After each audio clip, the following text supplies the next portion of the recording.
There are moments in life that seem too small to notice at first, too mundane to hold any meaning. A dinner invitation, a familiar face at the table, the routine clatter of cutlery against porcelain. But sometimes it's exactly in these ordinary scenes where the fault lines begin to form. Quiet, steady, patient. It was a Sunday evening, the kind of evening where everything in the house felt settled, predictable. The garden outside was perfectly trimmed. The wine on the table was the one my husband always picked, dry, smooth, reliable, like him. Our son was away for the semester, and the silence left by his absence had long become part of the background noise. The guest at our table that night wasn't a stranger. Quite the opposite. He had been in our house hundreds of times before. The best friend of our son, almost family. The boy who once ran barefoot through our kitchen asking for more lemonade. Only he wasn't a boy anymore. I noticed it before I even fully registered it. The way he stood now, broader, taller, with the kind of self-assured ease that comes with having left home, stumbled a bit, and found your footing. His hair was darker than I remembered, his jaw more defined, and when he smiled, there was something measured in it, something intentional.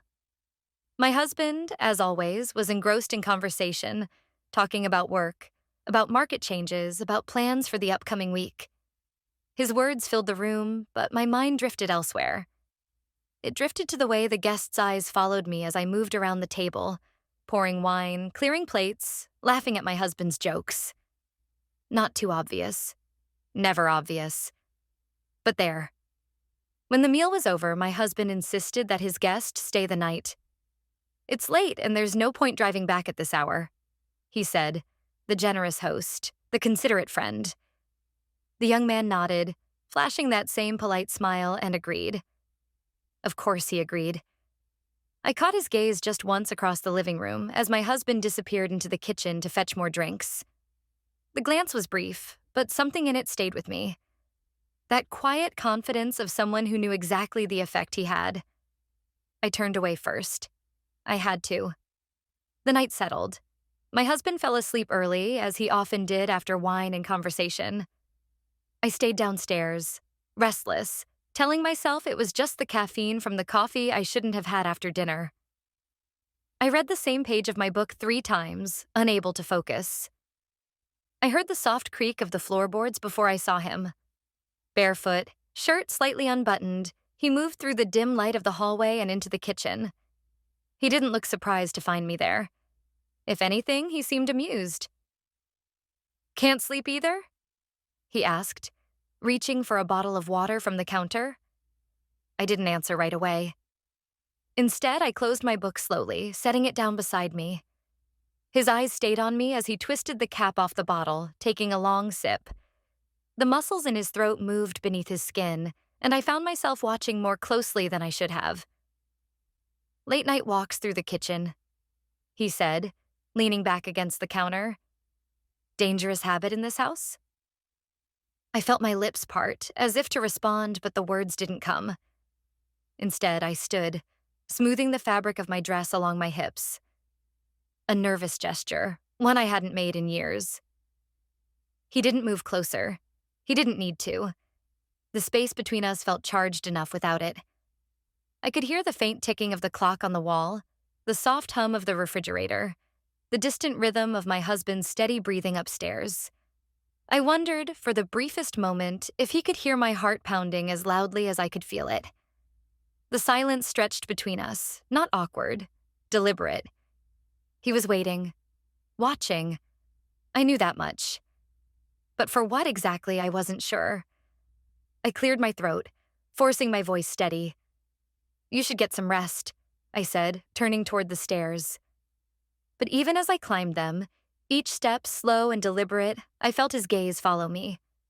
Heavy, certain. And somewhere inside, beneath the thin layer of guilt that I told myself I should feel, there was something else entirely. Anticipation. I slipped into bed beside my husband, careful not to wake him. His breathing deep and even, peaceful. My body lay still, but my mind was anything but. It wasn't the caffeine that kept me awake that night. It wasn't the book or the wine. It was the memory of his eyes, the weight of that silent exchange, the way one look had stirred something I thought I had long since buried. I closed my eyes and told myself it was nothing. But even then, I knew I was lying. I've always believed that the worst mistakes we make aren't the impulsive ones, not the accidents that happen in the heat of the moment. No, the worst ones are the ones we see coming. The ones we walk into with our eyes wide open, every step deliberate, every excuse already rehearsed in the back of our minds. The next morning, the house felt unusually still. My husband had left early, a last-minute meeting he mentioned the night before as he drifted off to sleep. I heard the front door close softly while I still lay in bed, my body turned toward the window, eyes open, staring at nothing. I stayed under the covers longer than I should have, listening to the quiet, feeling the weight of the air in the room pressing down on me like an accusation. When I finally went downstairs, he was there. The guest who was never supposed to be anything more than my son's best friend. He stood by the garden, near the edge of the porch, one hand resting lazily on the wooden rail, the other holding a cup of coffee. His back was to me at first, shirt draped over the chair beside him, bare skin catching the early sunlight. There was an ease about him, a confidence in the way he moved, unbothered by the fact that he was still here, still part of my morning. I paused at the doorway, watching him for a moment longer than I should have. His shoulders were broad, muscles carved in the quiet, natural way of someone who didn't need to show off to know what he had. His hair was slightly damp, messy from the shower, and there was something about the casual tilt of his head that felt too intimate in the calm of the morning. I almost turned back. I almost convinced myself to wait until he left, to avoid the awkwardness of small talk over coffee. But instead, I stepped outside. He turned at the sound of the door, eyes meeting mine immediately. That same slow, deliberate smile touched the corner of his lips. "Morning?" I gave a nod, trying to keep my expression neutral, but the tension between us wasn't something that could be smoothed over with politeness. It clung to the air, thick and undeniable. The conversation started harmless enough. Casual remarks about the weather, about the quiet of the neighborhood at this hour. But it didn't stay harmless for long. There was something about the way he looked at me. Never in a hurry, as if he had all the time in the world to make me admit what I was already feeling. "You always dress like this to water the plants?" His voice carried that familiar teasing edge, the kind that could still be mistaken for innocent if not for the way his eyes lingered. I glanced down at myself, at the soft linen dress I'd thrown on. Light blue, thin straps, cinched at the waist. Comfortable, yes, but flattering. Feminine, maybe too much so for a casual morning at home. I shrugged. "It's summer." But we both knew that wasn't the reason. He didn't push the comment further. He just smiled, leaning back against the railing, letting the silence hang between us again. There was a power in the way he did that, leaving words unspoken, forcing me to feel their weight even more because of it. I told myself to leave, to step away, to break whatever this was before it could root itself any deeper. But I didn't move. I stayed exactly where I was, hands loosely clasped in front of me, feeling the heat of the sun on my skin, and the sharper, more dangerous heat of his gaze. When I finally turned to walk back toward the house, it wasn't fast enough. He was there before I reached the door, moving with the kind of certainty that left no space for misunderstandings. His hand caught my wrist, gently but firmly, stopping me mid-step.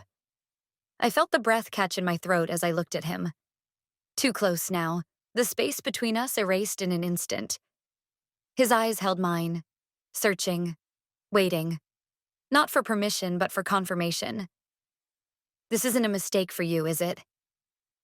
His voice was lower now, steady. I should have said yes. I should have shaken my head, stepped back, pulled my hand away. Instead, I stayed.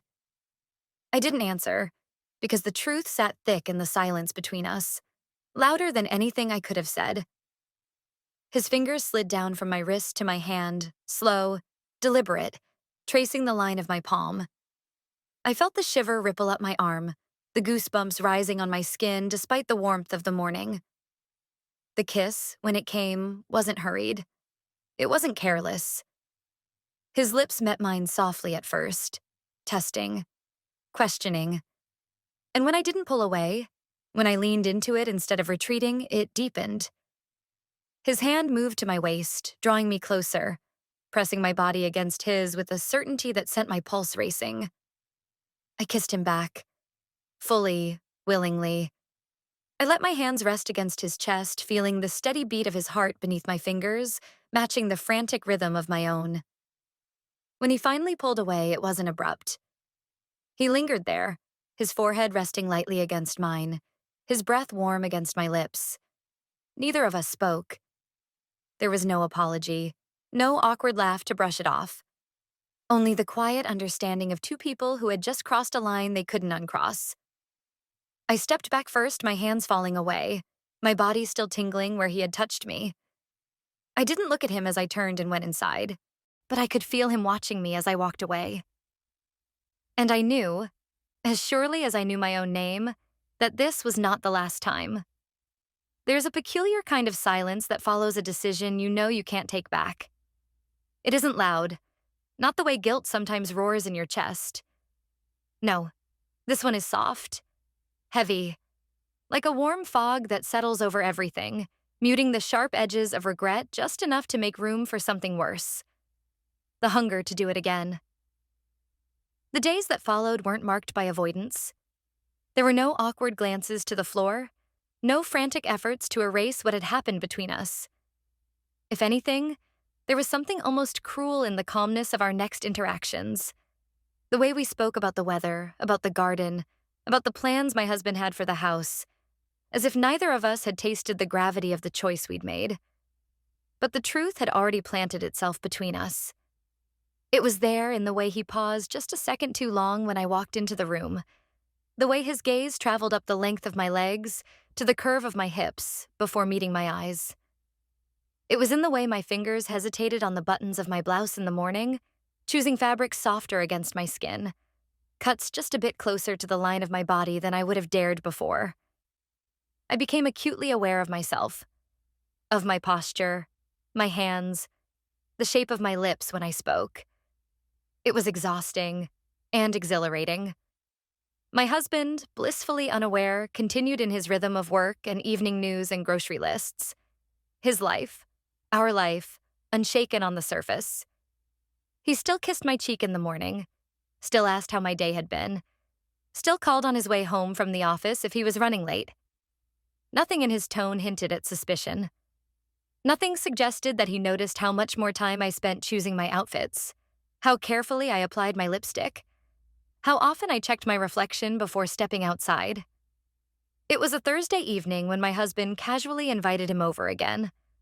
They had plans to watch a game together, some playoff that never interested me. I could have excused myself from the living room entirely. I could have made tea upstairs, buried myself in a book, allowed them their evening without interruption. But I didn't. Instead, I moved through the kitchen, deliberately slow, wiping down a counter that didn't need cleaning, pretending not to notice the quiet tension that pooled in the spaces between words every time I crossed their line of sight. I felt his eyes follow me. I didn't look back. The game played on, the familiar drone of commentary filling the room. My husband was focused, eyes glued to the screen, beer in hand. They laughed easily, shared inside jokes from years of knowing each other, the comfortable banter of two men who had watched each other grow. I stayed close enough to listen, close enough to feel the pull of his gaze again, tracing the line where my blouse dipped against my collarbone. When my husband rose to answer a call in the other room, leaving us briefly alone, the air seemed to shift. I felt him before I saw him move. The quiet scrape of his chair against the floor, the measured steps across the space between us. I didn't turn. I didn't need to. His voice found me softly from behind. "You're doing this on purpose." I kept my hands busy, folding a dish towel that had already been folded twice. "Doing what?" He didn't answer. He didn't need to. The tension swelled between us, thick, undeniable. When my husband's footsteps echoed down the hall again, the spell broke, but not completely. The ache remained, like an unfinished sentence hanging in the air between us. The next few visits followed the same pattern. Casual invitations from my husband, small gatherings that gave us proximity without suspicion. And each time, the space between us grew tighter, the gravity stronger. I started to find excuses to be near him, refilling snack bowls, offering more drinks, laughing too brightly at jokes that weren't particularly funny. Every glance across the room was deliberate, every brush of a hand against a shoulder staged just so, and he met me there every time. Steady, unflinching, never the one to look away first. But it was the smallest gestures that undid me the most. The way his knee would press just slightly against mine beneath the dining table, the way his fingers would graze my wrist when handing me a glass. The pause between each of these moments, long enough to feel, short enough to deny. It all came to a head one evening when my husband excused himself to the garage, leaving us to clear the table alone. I collected the plates slowly, stacking them in neat, deliberate piles, the motion of my hands the only thing keeping me from trembling. He reached across me, taking a dish from my grip, and for a moment our hands touched. His fingers didn't pull away. They held there, resting against mine, his thumb brushing lightly over my knuckles. "You know what's happening here," he said, voice low, steady. I felt my breath catch in my chest. My hands tightened around the edge of the plate, white knuckles pressing into porcelain. I turned toward him fully, our bodies too close now in the narrow space between the counter and the table. My voice came softer than I intended, but it didn't waver. "And you're not going to stop it, are you?" His eyes searched my face, and for the first time, I saw it. The tension beneath his easy smile, the battle between restraint and desire that played out just behind the calm of his gaze. "I'm not sure either of us wants to," he replied. And we stood there in that breathless moment, so close I could feel the heat radiating from his skin, the unspoken promise of what would come next humming between us like a live wire. My husband's return from the garage snapped the air back into place. The clatter of tools, the heavy door swinging shut, his voice calling out casually as if the walls of this house weren't already soaked in betrayal. But I knew. And so did he. We were already too far gone. There's a peculiar cruelty in sharing the same space with someone you crave while pretending nothing burns beneath the surface. The more you hold yourself back, the more your body betrays you in ways so small, so subtle, no one else would notice. The sudden stiffness in your shoulders when they walk into the room, the breath that catches a second too long when their hand brushes too near, the way your eyes instinctively seek them out before your mind catches up. The picnic had been my husband's idea. A weekend drive out of town, a day at the lake, just the three of us. No big celebration, no occasion, just a casual gathering. Familiar. Innocent. Or at least that's how he meant it to be. I agreed, too quickly, too eagerly, and I hated myself for it the moment the words left my mouth. But the truth was, I wanted it. I wanted the unbearable ache of sitting near him again, the tension that neither of us had the courage nor the stupidity to name out loud. I wanted the heat of that restraint, the pull of wanting and not being able to take. The morning of the trip, I stood longer than usual in front of the mirror. My dress was light, the kind of soft cotton that clung just enough to remind me of my shape without shouting for attention. My bra was delicate lace, a pale blush tone beneath the thin fabric, hidden but present, chosen carefully, not for my husband's eyes, but because I needed to feel it against my skin. I needed the reminder. We packed the car, loading baskets and blankets and folding chairs with the mechanical ease of a couple long accustomed to these small routines. He arrived on time, smiling easily, helping my husband secure the cooler into the trunk. They laughed, joked, slipped into the rhythm of old familiarity. And when he caught my eye over the roof of the car, his gaze held steady, just a fraction longer than polite. We settled into the car, my husband at the wheel, always preferring to drive. I took the back seat, as I often did on these trips, leaving the passenger seat open for the guest. A small courtesy, an easy explanation. I watched him slide into the front seat, watched the way his arms stretched casually along the back of the headrest. My fingers rested in my lap, clenched so tightly they began to ache. The space between our bodies felt suffocating, heavy with every unsaid thing. The road stretched out ahead of us, smooth and unremarkable. The kind of drive where the scenery repeats itself. Rows of trees, flashes of sky between power lines, the low hum of tires against asphalt filling the silences where conversation thinned. But inside the car, nothing felt smooth. Every word my husband spoke, every casual comment about the week, the weather, the route, it all felt like static. I answered when I had to, kept my tone light even. But my attention was fixed on the hand that draped so carelessly over the headrest, fingers tapping softly against the leather, inches from where my leg rested beneath the curve of the seat. When the road bent sharply and the car jolted slightly, my knee knocked against the back of the passenger seat. I shifted, but not away. Closer. Subtle. Measured. He didn't move. Instead, his fingers stilled their tapping, resting quietly against the edge of the seat, so close that one more inch would have bridged the gap between us. My husband didn't notice. His eyes stayed on the road, his voice steady as he talked about the market, the changes at work, the updates from our son.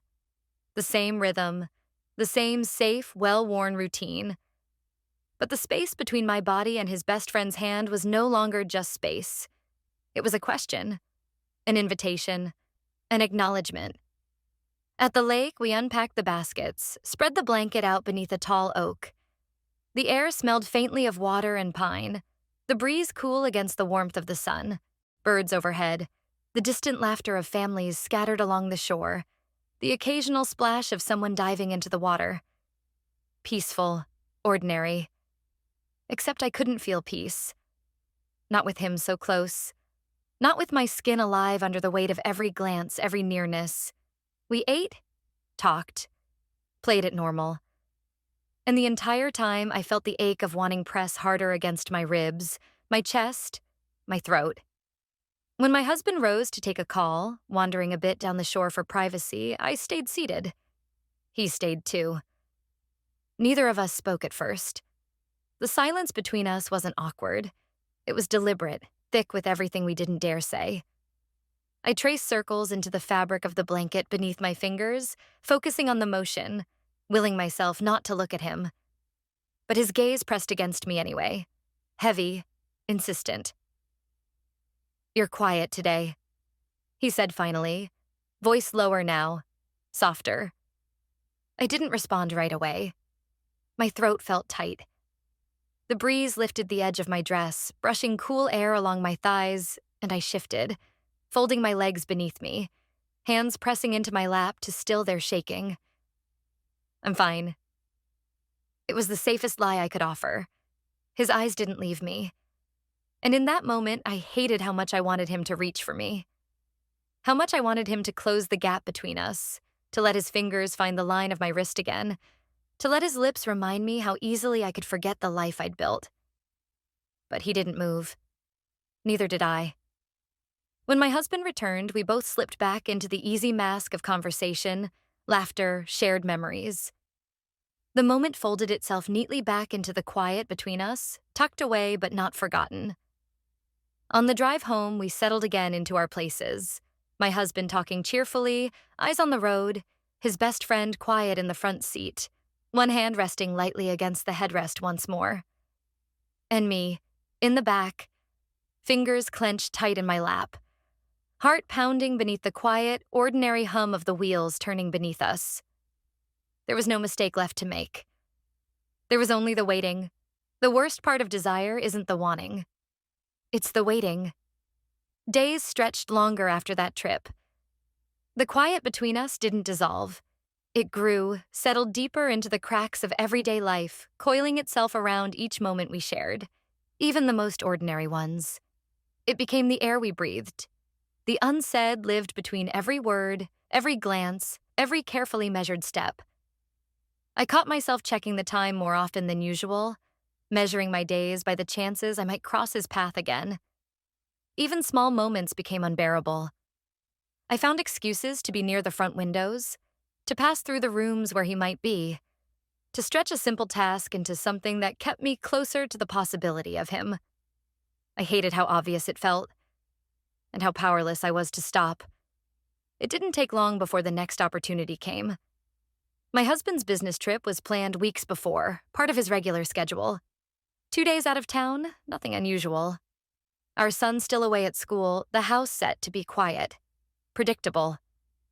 I told myself it was coincidence when I saw his name light up my phone.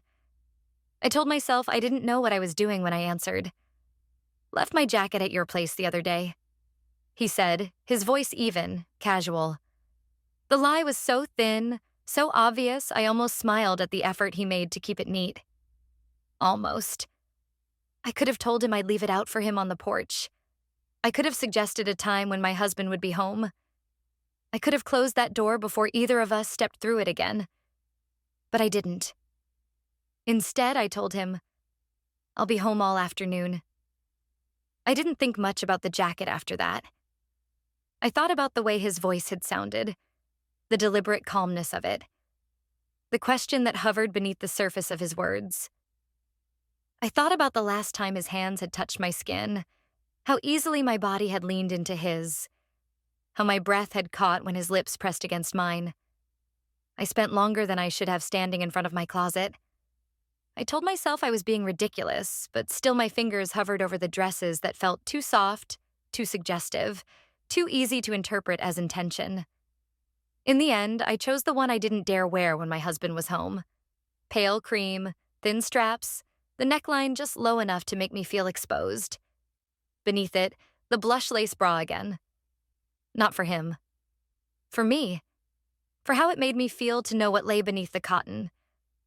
I didn't put on perfume, but I let my hair fall loose down my back, soft and clean from the morning shower.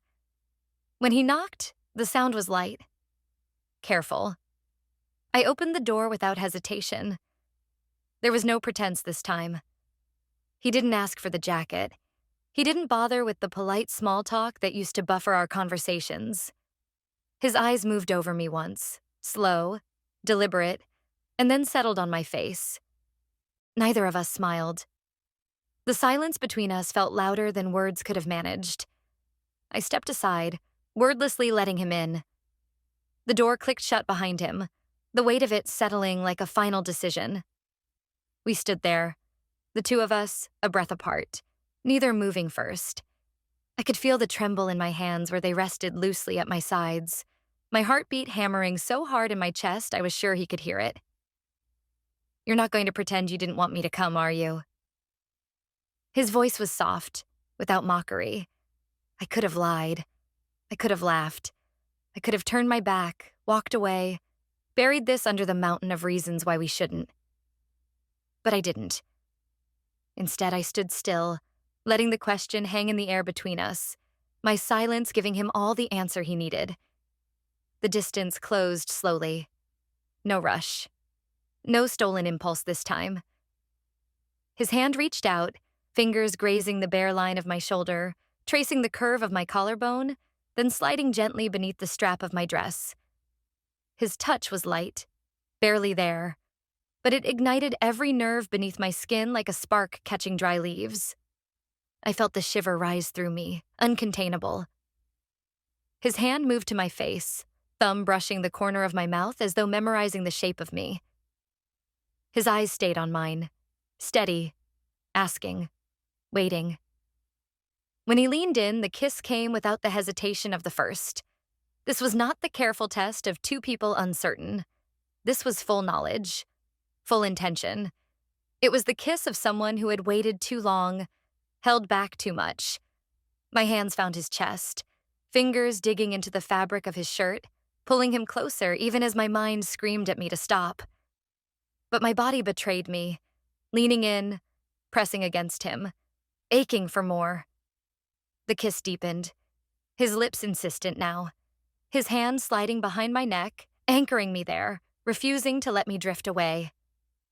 I felt the weight of his body through the thin cotton of my dress, every line of him against every line of me.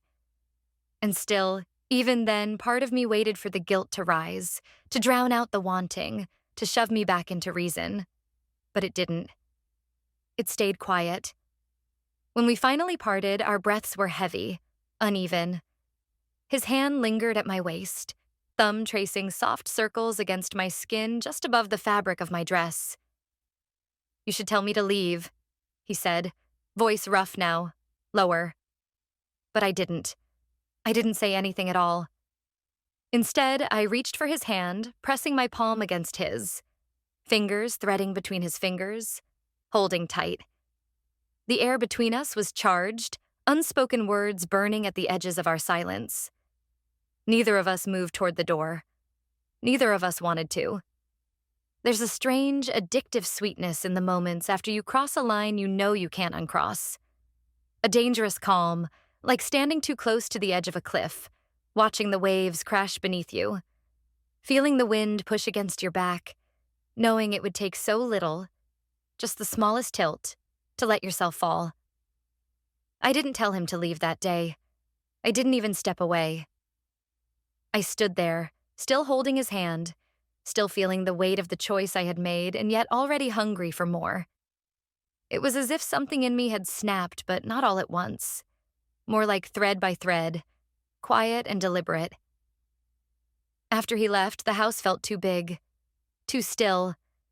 Every sound, every creak of the floor, every rustle of the curtains made me feel exposed, as though the walls themselves had witnessed what had happened between us, and were waiting for me to admit it out loud. But guilt never showed up the way I expected it to. It didn't come rushing in with shame or panic. It came as a whisper, soft and persistent, asking me only one question. When will you see him again? I thought about him more than I cared to admit.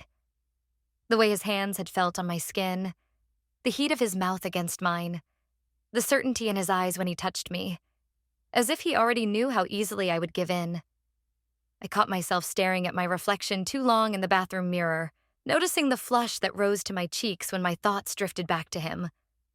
I started dressing differently, not for my husband, not even fully for him, but for the version of myself I had felt in that moment. Bold, awake, wanted. When my husband returned from his trip, he was as affectionate as ever. Polite, thoughtful, steady. The reliable man I had built a life with. He kissed my forehead when he walked through the door, wrapped his arms around my waist while I stirred dinner on the stove, asked about my week, my plans, my projects. I answered as I always did, my voice even, my words practiced. But my body felt wrong in his arms now. Too aware, too present. Every gesture of affection from him stirred a sickening twist in my stomach. Not from his touch, but from the comparison my mind refused to stop making. I began to notice the distance that had always been there, the way his hands moved over me without urgency, without hunger, the way his lips met mine out of habit, soft and sweet, but absent of the desire that burned so clearly elsewhere. One night, when he leaned over me in bed, pressing kisses to my shoulder, I tried to meet him there. I wanted to. I wanted to lose myself in the familiarity of his body, to let him erase the taste of someone else from my lips. But as his hands moved over my skin, I felt my chest tighten with a different kind of ache. His touch was careful, gentle, everything I had once loved about him. But it wasn't enough. It hadn't been for a long time. I turned my face to the pillow, biting back the tears that rose behind my eyes, forcing myself to stay still beneath him until it was over. The next morning, I stood under the hot spray of the shower longer than I should have, scrubbing my skin until it felt raw. Not to wash him off, but to silence the guilt that curled itself around my throat. But even then, beneath the sting of the water, my mind drifted back to the press of other hands, the weight of other lips. It wasn't just the kiss. It wasn't just the body. It was the way he looked at me, the way he saw me. Not as a wife, not as someone's mother, not as the dependable piece of the household puzzle, but as a woman. Whole, desired, alive. The next time we saw each other, it was by accident, or so we pretended. The gym downtown, one of the few neutral places in our quiet town. A place I hadn't been to in weeks, a membership I barely used. But there I was, lacing my shoes, adjusting the straps of my sports bra beneath a loose tank top when he walked in. I felt his eyes on me before I even turned around. His smile was small, but there was a glint beneath it, a spark that told me this wasn't chance. Not entirely. I kept my distance at first, working through my routine as if my hands weren't shaking, as if my stomach weren't tight with the weight of wanting. But proximity has a way of wearing down resistance faster than words ever could. We crossed paths near the weights, moving in opposite directions, the briefest touch of his hand along the small of my back as we passed each other. "Didn't expect to see you here," he said, low enough that only I could hear. Neither did I. But I didn't move away. It was dangerous the way I started looking for him there after that day. The way I found reasons to linger after my workout, hoping for that accidental run-in, that brief conversation by the lockers, the unspoken promise that hung in the space between our words. Every time I saw him, my body betrayed me. The flush in my cheeks, the pull in my stomach, the ache that lived beneath my skin waiting for him to touch me again. And he knew. He knew exactly how much I wanted it. Exactly how much I wanted him.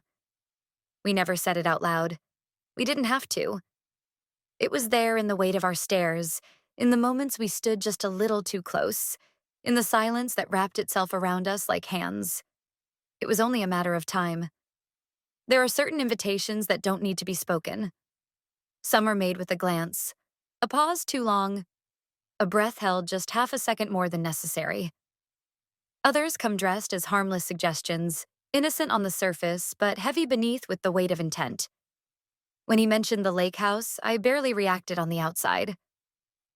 A casual remark slipped between the lines of a short conversation at the gym, as though it were nothing more than a passing thought. He said it softly, almost playfully, eyes steady on mine. "I heard your husband's planning to rent the cabin again next month. It's a nice spot." I nodded, answered something non-committal. But the words lodged themselves deep in my chest, took root there like seeds waiting for the right moment to grow. I knew the place well. A small cottage tucked away just outside of town, a familiar escape we had used more than once for family weekends, holidays, the occasional dinner with friends. The kind of place meant for laughter and warmth, for memories stitched safely into the fabric of a shared life. But that wasn't what either of us was thinking about. The next time we crossed paths, the suggestion came again. Not so much a question as a possibility left dangling in the air between us. "Sometimes it's easier when you're not surrounded by so many eyes," he said, letting the words hang there, light as smoke. I should have turned away, should have cut the thread before it could tighten around my throat. But instead, I let the idea settle inside me, blooming quietly in the dark space where my guilt couldn't yet reach. The excuse was easy to find. My husband, always one to encourage a break from routine, mentioned his weekend plans: golf with colleagues, an overnight tournament 2 towns over. I smiled, nodded, wished him luck. My voice steady, my face the perfect portrait of support. But inside, I felt the pull grow stronger. When the text came, simple, direct, not dressed in any kind of soft language, I answered without hesitation. "Tomorrow, 6 o'clock. I'll be there." I told myself I wouldn't prepare, that I wouldn't treat this like something worth dressing for. But the lie unraveled the moment I stood before my closet, fingers tracing the fabrics, weighing the message each choice would send. I chose black. Not lace, not silk. Simple cotton, soft against my skin, hugging my body just enough to remind me of the shape beneath. Underneath, again, the blush-colored lace. Familiar now. A ritual. I let my hair fall loose, brushed it back from my face. No heavy makeup, just the faintest touch of gloss on my lips. enough to feel like I wasn't hiding. When I drove to the lake house, the sky was soft with the beginning of dusk, the sun dipping low behind the hills, painting the horizon in shades of gold and gray. The gravel crunched beneath my tires as I pulled up, the sound too loud in the quiet. My hands gripped the steering wheel tighter than I realized, the skin of my palms slick with nerves. The door was already unlocked. I pushed it open slowly, stepping into the familiar scent of pine and aged wood, the gentle creak of the floor beneath my shoes. The air inside was cooler, shadows settling into the corners of the room. A single lamp lit by the window cast a pool of warm light across the floor. He stood near the table, leaning back slightly against the edge, arms crossed loosely over his chest. His eyes found me the moment I walked in. Calm, steady, watching. There was no preamble this time, no polite words to soften the reality of why we were there. "You came," he said simply. I met his gaze, holding it. "You knew I would." And that was all. I stood there, the door clicking shut behind me, my heart pounding so hard it felt as though the sound filled the room. I didn't move closer. Not yet. I wanted him to feel it. The deliberate weight of my choice. The absence of hesitation. He didn't rush toward me. He stayed exactly where he was, eyes locked on mine, waiting. The silence stretched, not awkward but thick, charged with everything we hadn't yet touched. Slowly, he uncrossed his arms, pushed away from the table, and closed the space between us one careful step at a time. When he stopped just in front of me, I could feel the heat radiating from his body, could smell the faint trace of his cologne. Clean, sharp, familiar. His hand rose, fingers brushing against the side of my face, tracing the line of my jaw. The touch was light, but it lit my skin like fire beneath his fingertips. His eyes searched mine, looking for any sign of retreat. I gave him none. When his lips met mine, it wasn't rushed, it wasn't reckless. It was slow, deliberate, an offering. His hand slid back into my hair, fingers weaving through the strands, tilting my head toward him as he deepened the kiss. I let myself fall into it. Let my hands rise to rest against his chest, feeling the steady thrum of his heartbeat beneath my palms. My body moved toward him instinctively, closing the last of the space between us. The kiss tasted like confession, like surrender. It broke only when he leaned back, just enough to catch his breath, his forehead pressing lightly against mine. "I've thought about this more than I should," he whispered, the words barely reaching the space between us. I didn't answer. I didn't need to. The quiet spoke for me, and the night had only just begun. There are moments when the body betrays the mind so completely that you stop pretending you're in control. You stop pretending there's a choice at all. What happens next stops being a decision. It becomes gravity, pulling you under, steady and ruthless. I should have felt shame as I stood there, his hands tracing the line of my spine beneath the thin fabric of my dress. I should have been sick with guilt, my thoughts full of the man I promised my life to, the home we had built, the years spent weaving our lives into one. But all I felt was the ache to stay exactly where I was. The kiss had left me breathless, my lips tingling with the memory of his mouth against mine, my skin alive beneath the warmth of his touch. I felt myself leaning into him, drawn toward the heat of his body, as if my muscles had already memorized the shape of him. There was no room left for doubt. It had been burned out of me. And yet, when he finally stepped back, when he let his hand fall away and put that careful distance between us again, I didn't reach for him. I didn't beg him to stay close.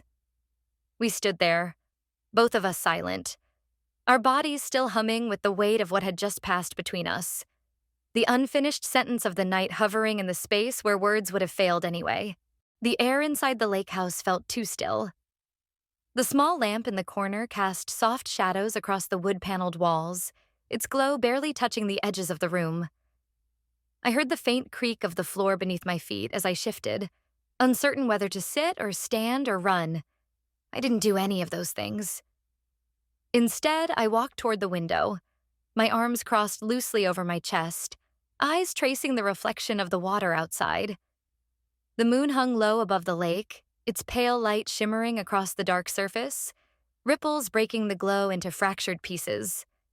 Behind me, I felt the weight of his gaze. The silence between us wasn't empty. It was filled with the electricity of everything we couldn't say, everything we had already said without words. I wondered if he could hear my heart, still pounding too hard, too fast, even in the quiet. When he finally spoke, his voice was soft but certain. "We're not going to stop, are we?" I closed my eyes at the sound of his question, the honesty of it pressing hard against the back of my throat. There was no accusation in his tone, no threat. Only the acknowledgement of the truth we were both too tired to deny. I turned to face him again, leaning back against the window frame, letting my fingers graze the edge of the wooden sill behind me. My voice was steadier than I expected when I answered. "No." One word. Enough. Neither of us moved closer right away. There was a strange reverence in the distance, in the restraint. A quiet understanding that what was happening between us didn't need to be rushed. It was already inevitable.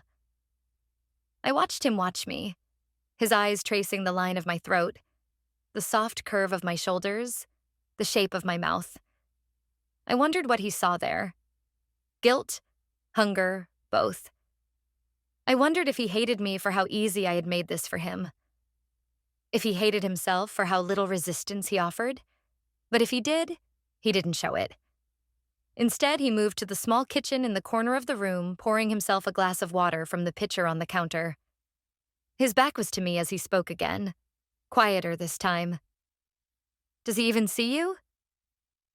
The question cut sharper than I expected. Not because it was cruel, but because it was true. I didn't answer. I couldn't. The words caught somewhere between my chest and my throat, choking on the memory of my husband's hand resting on my back at dinner, the gentle kiss on my cheek as he left for work each morning.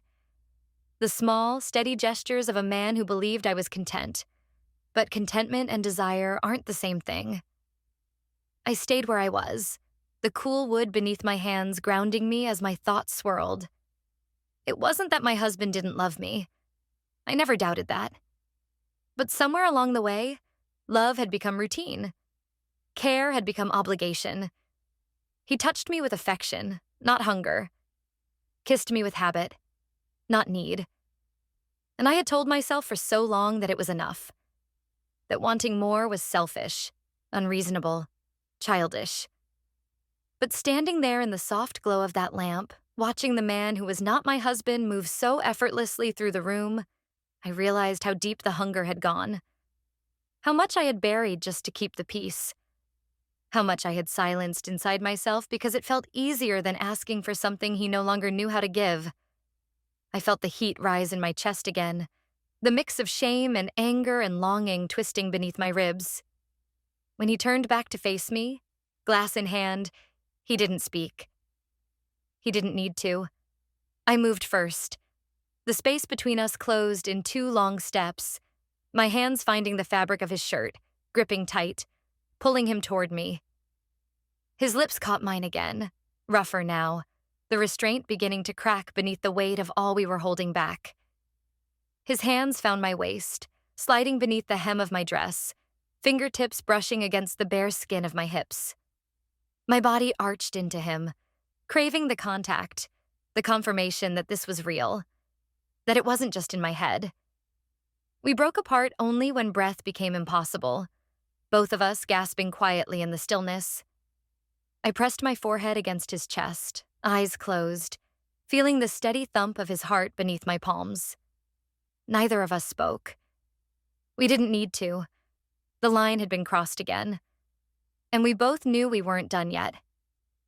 There's something terrifying about how quickly desire becomes habit. The way one small surrender turns into the next. How the weight of the first decision makes the second feel lighter, easier, until the line you swore you'd never cross is so far behind you that it fades into the blur of memory. After the night at the lake house, the rhythm of my life didn't shatter, not the way I expected it to. The sun still rose, the mornings still came with their familiar routines, Coffee brewing, the hum of the dishwasher, the quiet steps of my husband moving through the kitchen. He smiled at me the same way, kissed my forehead with the same affection, asked the same questions about my day, about the errands I had planned. And I answered the same way I always had. Steady, soft, believable. But beneath that surface, everything was different. Everything was burning. I thought the guilt would consume me, that it would claw its way up my throat, force me to confess, to collapse under the weight of what I'd done. But guilt is clever. It doesn't always arrive like a flood. Sometimes it slips in quietly, settles into the corners of your chest like dust, easy to ignore until you catch your breath wrong and feel the ache of it pressing down. I kept waiting for the shame to stop me. But instead, it fed the wanting. We didn't speak of what had happened at the lake. There were no whispered promises, no messy declarations, only the silent acknowledgement in every glance, every accidental touch, every pause that lingered too long. And each encounter after that followed the same unspoken agreement. We would not pretend to be sorry. It wasn't long before I started finding excuses to see him again. A forgotten item left at the house. A shared errand. The simplest reasons, thin and transparent, but enough to give us the moments we craved. Enough to justify the need. Each meeting blurred the line between control and surrender further. What began as a spark had turned into wildfire, consuming the spaces between us faster than either of us could put out. But it wasn't passion alone that undid me. It was the way he looked at me. The way he saw the woman I was beneath the layers of duty, beneath the role I played so well. In his eyes, I wasn't just a wife, a mother, the keeper of someone else's home. I was flesh, desire, hunger. I was wanted. And the more he looked at me that way, the harder it became to see myself through any other lens. It didn't matter how kind my husband was, how steady. It didn't matter that he still held my hand at dinner, still asked about my day with genuine care. Because when he touched me, his hands were gentle, polite, predictable. There was no urgency, no ache, no hunger. I started noticing the small things more. How his kisses landed soft against my cheek instead of my mouth. How his fingertips brushed my skin as if I might break, instead of holding me like someone he could lose. I wondered how long it had been like that. How long I had convinced myself that love without fire was enough. It was on one of those quiet evenings at home, the television flickering in the background, my husband's attention half on the screen and half on his phone, that the silence between us became too loud to bear.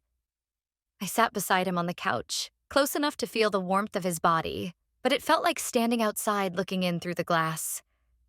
I turned my head, watching him scroll absent-mindedly, his face relaxed, familiar, safe.